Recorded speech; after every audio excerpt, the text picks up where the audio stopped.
We got to 25 weeks and I started bleeding. I thought I was having a miscarriage. They decided then that I was in labour, and so they decided to do a C-section. Jack was born at 25 weeks plus 2 days. When I came round, you expect to have your baby with you, but of course he wasn't there. He wasn't next to us. He was in the incubator. They put long lines in to feed him intravenously. He was immediately put on oxygen. I couldn't hold him. He was so delicate. They'd obviously done scans, they did ultrasound, and that's when they identified that he had got an issue. The nurses started then talking about NEC, and then we started to understand a bit more how serious it was. So necrotizing enterocolitis, or NEC, is an infection or inflammation of the bowel. NEC happens so suddenly that babies can go from being very well to very ill, and sadly sometimes dying within a very short space of time. They took a tiny piece of the bowel out.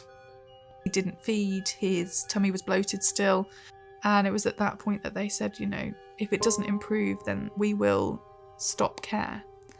And effectively, we were told that you won't take your son home alive. I didn't go and see him very much in those first few days because I didn't know if he would survive, and I didn't want to become attached.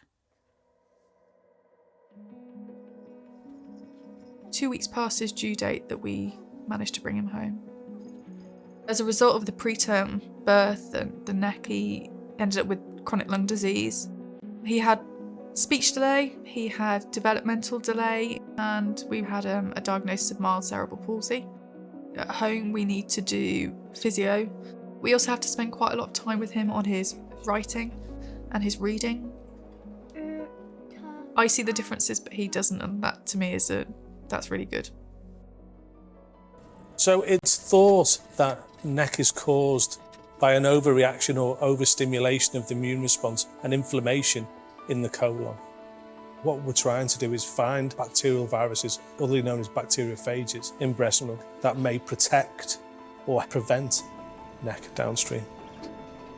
So with the Action Medical Research funding, it's allowing us to survey lots of breast milk samples for these bacterial viruses. Then we can start to map those viruses versus what's protective and what's not.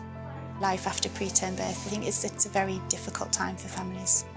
So the best outcome for this research would be that we would be able to prevent NEC. If you're considering putting money into Action Medical Research and supporting them as a charity, don't hesitate to do it. Without that research, children like my little boy Jack, they may not be here.